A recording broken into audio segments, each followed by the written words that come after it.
நடைப்பயிற்சி.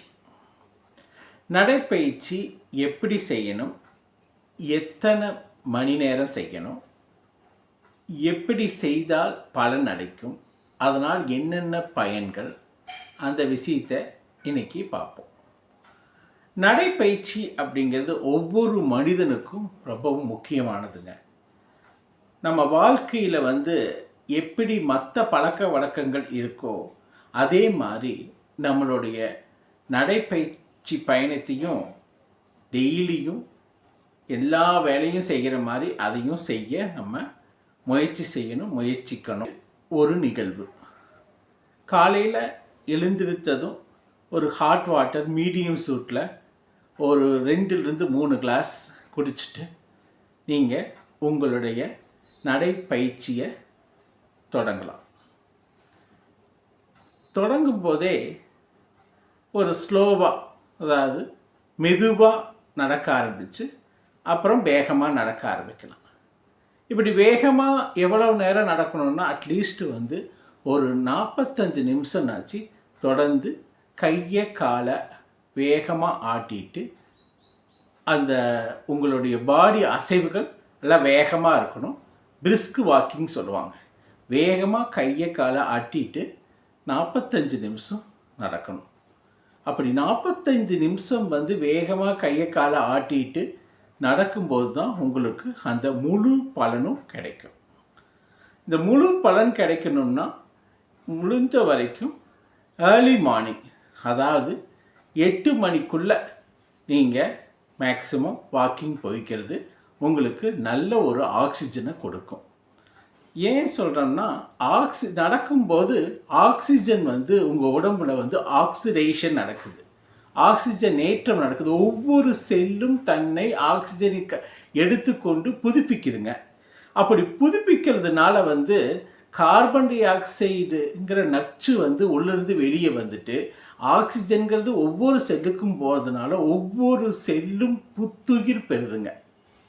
அதனால் அந்த ஒரு ஏர்லி மார்னிங் 5 மணி அப்படிங்கிறதெல்லாம் பண்ணால் இன்னும் நல்லது தான். ஆனால் முடியாதவங்க 8 மணிக்குள்ளே உங்களுடைய மார்னிங் வாக்கிங்கை முடிச்சுக்குங்க.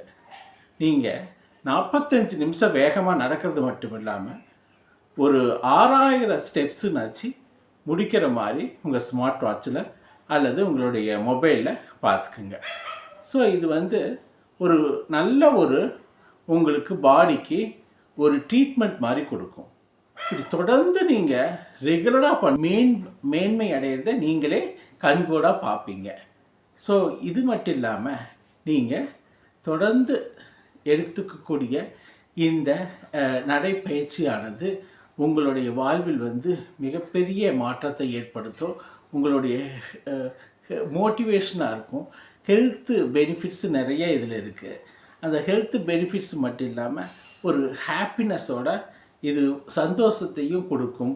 டெய்லியும் ஒரு தன்னம்பிக்கையை உருவாக்கும். தொடர்ந்து நடைப்பயிற்சி வீட்டுக்கு நடைப்பயிற்சி முடித்து வீட்டுக்கு ஒரு தம்பிள்ஸ் எக்ஸசைஸோ அல்லது ஒரு புஷ்அப்ஸோ, புல்லப்பு புஷ்அப்ஸுன்னு சொல்லக்கூடிய இழுக்கிறது அல்லது தண்டால் எடுக்கிறது, அப்புறம் ஒரு சம் தம்பிள்ஸ் வச்சு ஒரு லிஃப்டிங் எக்ஸசைஸு, அந்த மாதிரி ஒரு 5 to 10 மினிட்ஸ் பண்ணிங்கன்னா உங்கள் ஹெல்த்து மேலும் மெருகேறும்.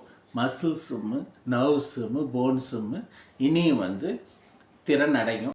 இந்த நடைப்பயிற்சிங்கிறது வாரத்தில் 7 நாள் முடியலாலும் அட்லீஸ்ட் 5லேருந்து 6 நாள் நீங்கள் பண்ணினாலே உங்களுக்கு அதோடைய பெனிஃபிட் கொஞ்சம் கொஞ்சமாக வர ஆரம்பிக்கும்.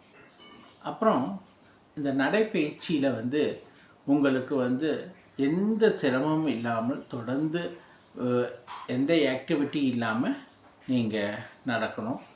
அப்புறம் இந்த நடைப்பயிற்சி முடிஞ்சதும் உங்களுக்கு தேவையான ஹாட் வாட்டரோ அல்லது வாட்டரோ குடிக்கிறத ஹேபிட்டாக வச்சுக்கோங்க. இந்த டீ, காஃபி அல்லது பொரிச்ச ஐட்டங்கள் இதையெல்லாம் கொஞ்சம் அவாய்ட் பண்ணிக்கோங்க.